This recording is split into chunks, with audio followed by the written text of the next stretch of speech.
Oh yes, reka nongere kubifuriza igicamunsi cyiza, reka nongere kubifuriza kugubwa neza mwebwe mwese dukomeje kugenda tubana kuri uyu muyoboro mugari wa Waruziki Iwacu TV. Birumvikana neza cyane tugarutse ku kibuga cy'imirwano ku butaka bw'igihugu cya Repubulika ya Demokarasi ya Kongo, ku mirongo y'imbere ku rugamba rukomeje kugenda ruhuza abarwanyi ba M23 ndetse n'abarwana ku ruhande rw'igisirikare cya FARDC. Mwokagira Imana mwe, amakuru yacu tutarajya kure, ntarajya muri byinshi, reka mbabwire ngo Uburundi bwamaze tangaza ko umugambi wo gutera u Rwanda nta cyawuhagarika, ariko kandi turareba ku ntwaro karahabutaka zamaze kugezwa ku mupaka uhuza u Rwanda ndetse n'u Burundi. Turarebera hamwe ese u Rwanda kuri ibi ngibi rukomeje kugenda rubivugaho iki. Aya makuru ndayakubwira ku buryo burambuye, ariko kandi i Bukavu igisirikare cya M23 kiri mu bwoba bukomeye cyane, kiri gutitizwa n'ibikomeje kugenda bibera mu nkengero zo muri uyu mujyi wa Bukavu. Aya makuru nayo ndayakubwira 5 kuri 5, ariko kandi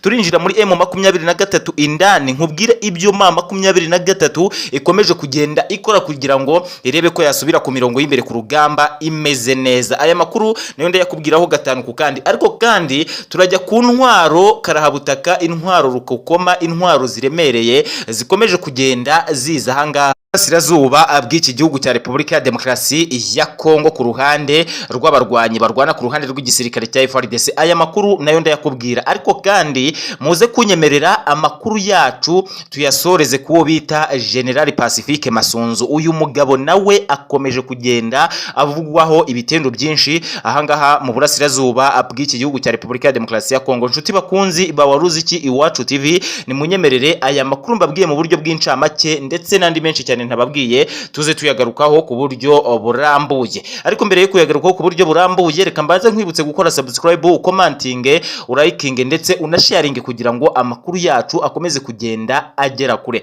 Amakuru yacu reka tuyahere ahangaha ku gihugu cy'u Rwanda ndetse n'igihugu cy'u Burundi. Mwokagira Imana mwe, ibi ngibi mumaze iminsi mubyumva ko u Rwanda muri iyi minsi rutari kurebana neza n'igihugu cy'u Burundi. Ubu rero uwitwa Evariste Ndayishimiye yamaze gutangaza ko umugambi wo gutera u Rwanda bitakiri mu magambo, ahubwo atangiye kugenda abishyira mu bikorwa. Hari intwaro ziremereye igihugu cy'u Burundi cyamaze kugeza ku mupaka uhuza u Burundi ndetse n'u Rwanda, ariko kandi ndabizi neza uri kwibaza uti ese ibi ngibi u Rwanda rukomeje kugenda rubitangazaho iki, dore ko u Rwanda rwagiye rwicecekera ku buryo bukomeye cyane, amakuru akajya agenda akomeza kugenda ava mu gihugu cy'u Burundi, ava mu burasirazuba bw'iki gihugu cya Repubulika ya Demokarasi ya Kongo. Ariko nkubwire nti u Rwanda ntabwo rwicaye, u Rwanda nabwo ntabwo rwicaye, kubera ko rwamaze gutangaza ko ntawe ruzatera, ahubwo uzarutera ruzitabara. Mwokagira Imana mwe, u Burundi bwamaze kugeza intwaro ziremereye ku mupaka uhuza u Rwanda ndetse n'u Burundi, nabikubwiye, ariko kandi ibi byose bigasanishwa n'abasirikare b'igisirikare cya RDF baherutse kurasirwa ku mupaka n'igipolisi cy'abarundi. Mwokagira Imana mwe, ibi ngibi abarundi ngo byaragiye bibatera ubwoba, ngo baragenda bavuga ko nta kintu na kimwe cyatuma u Rwanda rutajya guhorera aba basirikare babo baguye ahangaha ku mupaka, dore ko u Rwanda rwagiye ruvuga ko ibyo u Burundi bwashinjije aba basirikare ntabyo, ahubwo bo ubwabo kubera urugomo bafite bitoye bakabarasa, ndetse ngo banakomeje kugenda bashotora u Rwanda ku buryo bukomeye cyane. Amakuru yacu reka tuyakomereze ahantu hitwa i Bukavu. I Bukavu inyeshyamba za M23 ubu tuvugana ziri gutitira ku buryo buteye ubwoba, ziri guta ibice bimwe na bimwe zikajya mu bindi bice kugira ngo zibashe kwiyegeranya,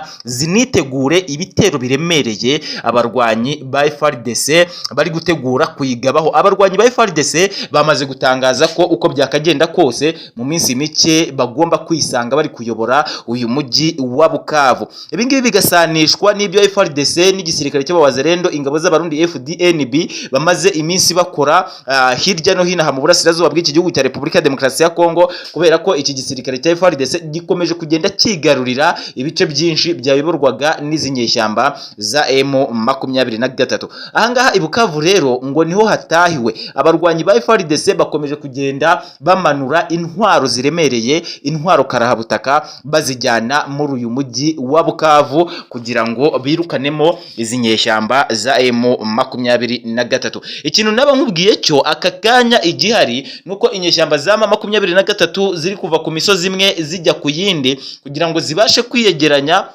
kugira ngo zizabashe kuba zahagarika ibi bitero igisirikare cya FARDC gishaka kugaba kuri aba barwanyi ba M23 ahangaha i Bukavu. Mu nkengero zo mu mujyi wa Bukavu ho ni ibicika, abarwanyi ba FARDC biravugwa ko bamaze kuzenguruka Bukavu bakanakomeza kurasa bikomeye cyane kuri izi ngabo za M23 ziri mu nkengero z'uyu mujyi wa Bukavu. Nyine birumvikana ziba zikomeje kugenda zirinda iyi Bukavu ngo abarwanyi ba FARDC batagenda binjiramo uko bishakiye. Izi neza aya makuru ya Bukavu wamaze kuyumva, ahubwo reka tujye mu nyeshyamba za M23 indani turebe ese mu byukuri izi nyeshyamba za M23 ni ibiki ziri gutegura nyuma yuko rwose bikomeje kugenda bigaragara ko ziri gutsindwa ku mirongo y'imbere ku rugamba. Abantu benshi bafite amatsiko yo kumva ngo ni igiki M23 iri gutegura aha mu burasirazuba bw'iki gihugu cya Repubulika ya Demokarasi ya Kongo. M23 iricaye iratuje,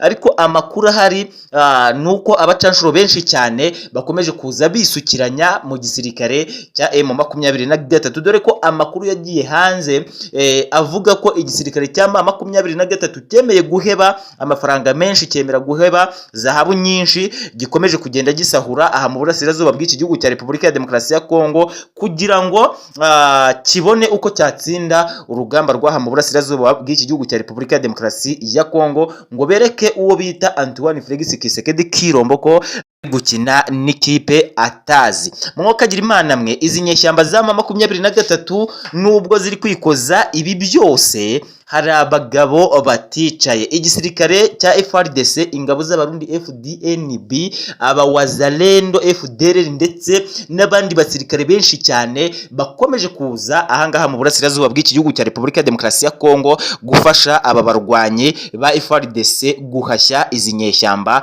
za M23. Abasirikare baturutse muri Burkina Faso bamaze kugera ahangaha mu burasirazuba bw'iki gihugu cya Repubulika ya Demokarasi ya Kongo. Usibye n'aba ngaba kandi ahangaha mu gisirikare cya FARDC hari abarwanyi bita ababurakawota. Aba ngaba bo barica bakarimbura.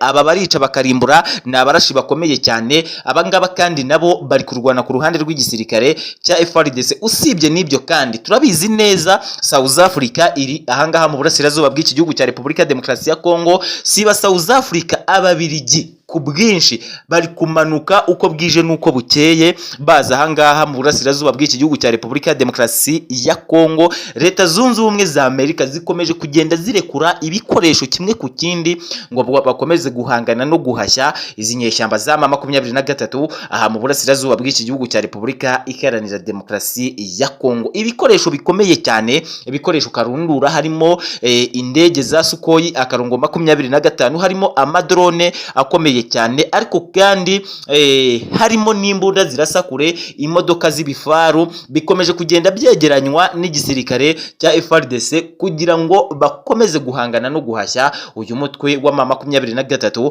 ahangaha mu burasirazuba bw'iki gihugu cya Repubulika Iharanira Demokarasi ya Kongo. Hari umugabo ukomeje kugenda uri koroza cyane aha mu burasirazuba bw'iki gihugu cya Repubulika Iharanira Demokarasi ya Kongo. Uyu ni Generali Pacifique Masunzu. Uyu mugabo abaturage baha mu burasirazuba bw'iki gihugu cya Repubulika ya Demokarasi ya Kongo bari kumufata nk'Imana, ariko kandi igisirikare cya FARDC gikomeje kugenda kigaragaza ko cyishimiye uyu mugabo kubera ko ngo akomeje kugenda akora ibitendo bikomeye cyane ku mirongo y'imbere ku rugamba ku butaka bw'igihugu cya Repubulika Iharanira Demokarasi ya Kongo. Mwokagira Imana mwe, ni ibintu bikomeje kugenda bicikana izi nyeshyamba za M23 ku buryo bukomeye cyane. Urebye nk'ibintu ziri kugenda zikorerwa muri teritwari ya Masisi, ukajya muri teritwari ya Rucuro, ariko kandi ukajya za Rubaya, ukajya za Bunagana, ukagera ahantu hitwa Uvira ho hakomeje kugenda hameneka amaraso menshi cyane y'izi nyeshyamba za M23. Uhita ubona ko rwose izi nyeshyamba z'uyu mutwe nta burambe zifite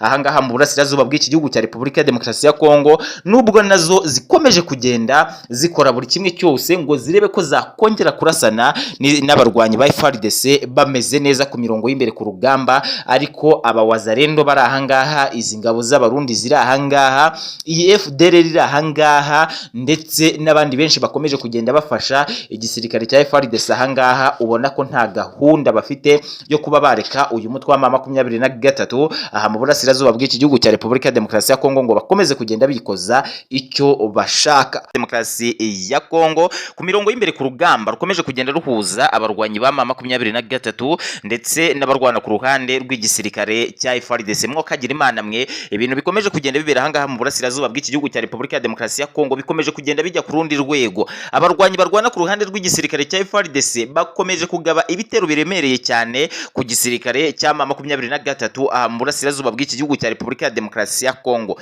Hari inkuru ngiye kubabwira yatitije izi nyeshyamba za M23, ni inkuru y'abakomando batoranijwe bagomba guhashya, kandi abana bake cyane kabisa bagomba guhashya igisirikare cya M23 aha mu burasirazuba bw'iki gihugu cya Repubulika ya Demokarasi ya Kongo. Aya makuru ndayakubwira ku buryo burambuye, ndabizi ubu utangiye kuvuga uti noneho harahiye haratokombeye. Noneho muraza kunyemerera duhite tujya kuwo bita Joseph Kabila aha mu burasirazuba bw'iki gihugu cya Repubulika ya Demokarasi ya Kongo. Uyu mugabo akomeje kugenda akozwa ibara, akomeje kwicuza icyatumye ajoyininga izi nyeshyamba za M23 ngo bakorane, ndetse anakomeza kugenda bamenera amabanga y'igihugu cya Repubulika ya Demokarasi ya Kongo. Aya makuru nayo ndayababwira 5 kuri 5, ariko kandi muraza kunyemerera twinage ahantu hitwa Uvira ho gake. Ahantu hitwa Uvira hakomeje gutokombera,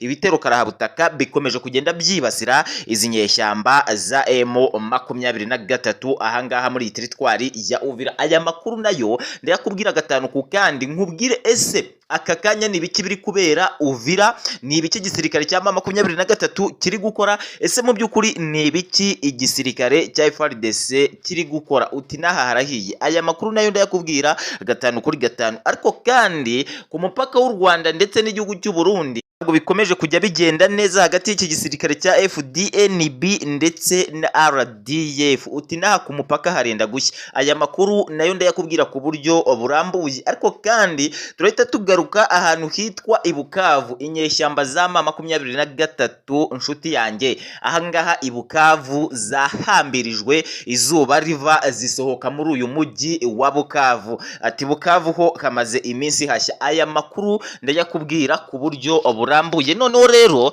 ni munyemerere aya makuru mbabwiye mu buryo bw'incamake ndetse n'andi menshi cyane ntababwiye, tuze tuyagarukaho ku buryo burambuye. Ariko mbere yo kuyagarukaho ku buryo burambuye, mbanze mbasabe gukora subscribe, mu commenting, mu liking ndetse mu na sharing, kugira ngo amakuru yacu akomeze kugenda abageraho 5 ku kandi. Amakuru yacu reka tuyahere kuri aba basirikare bake cyane, aba bakomando, aba bagabo barasa bahushe bamaze kuba bitegura kujya ku mirongo y'imbere ku rugamba neza neza. Wakwibaza uti ibyaba bagabo ni ibiki kuri kuhatwika, ntuhanuze ko uri kutubwira amakuru amwe ukadukinga, ndirekanye babwire yose. Aya makuru y'aba basirikare bamaze kuba bari ahangaha ku butaka bw'igihugu cya Repubulika ya Demokarasi ya Kongo bari tayari, biravugwa ko bamaze gutozwa n'igisirikare cya Leta Zunze Ubumwe za Amerika ndetse n'Ababiligi kugira ngo baze ahangaha mu burasirazuba bw'iki gihugu cya Repubulika Iharanira Demokarasi ya Kongo. Wakwibaza uti aba basirikare ubu tuvugana barihe? Aba basirikare ubu tuvugana bari muri teritwari ya Rucuru n'abarwanyi ba FARDC, dore ko amakuru neza nkuraha muri teritwari ya Rucuro ampamiriza neza ko abarwanyi ba FARDC bari kumwe n'izi ngabo nyine zamaze kuba zagera ahangaha ku butaka bw'iki gihugu cya Repubulika ya Demokarasi ya Kongo muri teritwari ya Rucuro. Barashaka kubanza gusenya ibirindiro bya M23, noneho bakayikubita bakabona gusubira mu yandi materitwari agiye atandukanye, cyangwa se no mu yindi migi igiye itandukanye irimo iyi 23 bamaze senyeraho ibirindiro byayo bikuru ahangaha muri teritwari ya Rucuro. Mwokagira Imana mwe, izi nyeshyamba za M23 ziraziwe. Reka ngusubiriremo aka kantu, abarwanyi baba wazalendo ndetse na FARDC bafatanyije n'igisirikare cy'abanyamerika ndetse yewe n'igisirikare cy'ababirigi bamaze kohereza ingabo z'intoranywa, ingabo zirasa ntizihushe ahangaha muri iyi teritwari ya Rucuro ngo bahere urugamba rwabo basenya iyi teritwari ya Rucuro. Ngayo amakuru ava muri teritwari ya Rucuro uko ameze aka kanya. Noneho rero ni munyemerere amakuru yacu tuyakomereze kuri uyu mugabo Joseph Kabila. Joseph Kabila muramuzi cyane, ntabwo ari ubwa mbere cyangwa se ubwa kabiri akuje mu matwi. Uyu nguyu yahoze ari perezida w'igihugu cya Repubulika Iharanira Demokarasi ya Kongo nyuma y'uko avanywe ku butegetsi agasimburwa na Antoine Felix Tshisekedi Tshilombo. Izi nyeshyamba za M23 nibwo zatangiye urugamba ahangaha mu burasirazuba bw'iki gihugu cya Repubulika ya Demokarasi ya Kongo. Ariko mbanze mbigusubira abantu rere neza ngo uyu Joseph Kabila yaje mu nyeshyamba za M23 mu gihe zari zimaze iminsi aha mu burasirazuba bw'iki gihugu cya Repubulika ya Demokarasi ya Kongo. None uyu mugabo ari kurirayo kwarika nyuma yaho Leta Zunze Ubumwe za Amerika, igihugu cya Repubulika ya Demokarasi ya Kongo, uwo bita Antoine Felix Tshisekedi Tshilombo, uyu mugabo bamubujije amava n'amajyo, bamubuzaho kuva naho kujya, ndetse banagenda bamufatira ibihano biteye ubwoba, kugeza ubwo Leta Zunze Ubumwe za Amerika zanavuze ko uyu mugabo atemerewe kuba yakandagira muri leta nimwe muzigize Leta Zunze Ubumwe za Amerika. Mwokagira Imana mwe. Uyu Joseph Kabila araza kuzibandwa azerekeza he ahangaha ku butaka bw'iki gihugu cya Repubulika ya Demokarasi ya Kongo. Ariko amakuru avuga ko hari abaperezida b'ibihugu bagize byinshi basezeranya uyu Joseph Kabila, ndetse banamusezeranya kongera kumusubiza ku ntebe y'ubutegetsi ahangaha mu burasirazuba bw'iki gihugu cya Repubulika ya Demokarasi ya Kongo. Ibi ngibi bigahita binatuma benshi bibaza bati none se ko bivugwa neza ko umutwe wa M23 ufashe igihugu cya Repubulika ya Demokarasi ya Kongo uwitwa Colonel Nanga ari we wahita uba perezida, kubera iki hari kuzamo uyu Joseph Kabila cyane? Abandi bati uyu Joseph Kabila yagiye kumena amabanga menshi y'igihugu cya Repubulika ya Demokarasi ya Kongo, cyane cyane ko anayafite nk'umuntu wabaye perezida w'iki gihugu. Ariko bakavuga bati arashaka kongera kujya yavuga rikijyana aha mu burasirazuba bw'iki gihugu cya Repubulika ya Demokarasi ya Kongo. Ariko noneho mubwire ngo ibintu byamaze kugenda bimurangiriraho, ari kurira ayo kwarika ku buryo bukomeye cyane. Nkuko nabikubwiye rero, nakubwiye nti turasesera ho gato ku mupaka uhuza u Rwanda ndetse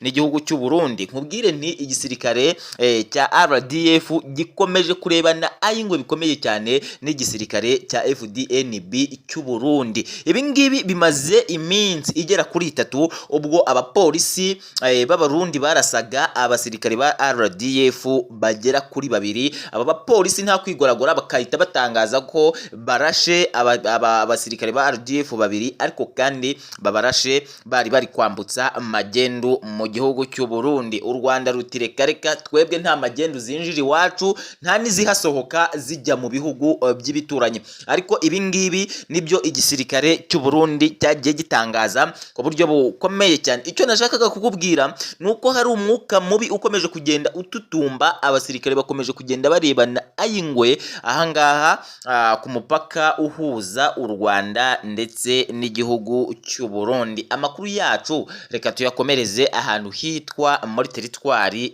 ya Uvira.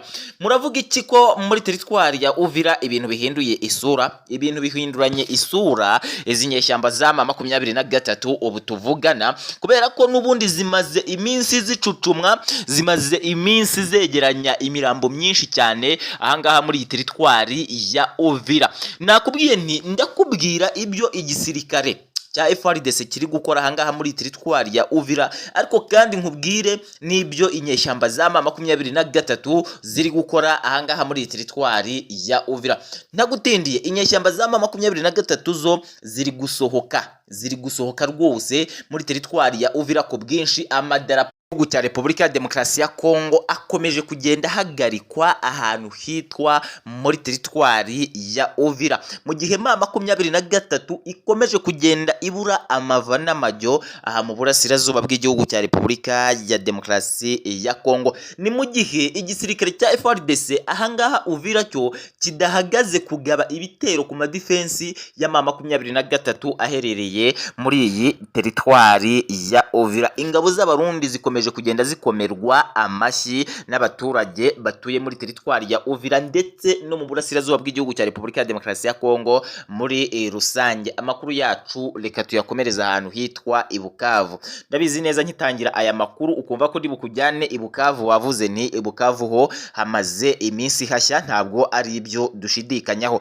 I Bukavu reka nkubwire utu tuntu. I Bukavu abarwanyi ba M23 bakomeje kwegezwa inyuma ku mirongo y'imbere ku rugamba, bigaragarira amaso ya buri wese ukurikiranira bya hafi intambara yaha mu burasirazuba bw'igihugu cya Repubulika ya Demokarasi ya Kongo. Igisirikare cya FARDC kitigoragora, nta muntu kigoragoraho, gikomeje kuvuga ko gikomeje kurasa gikunkumura inyeshyamba za M23 muri iyi Bukavu.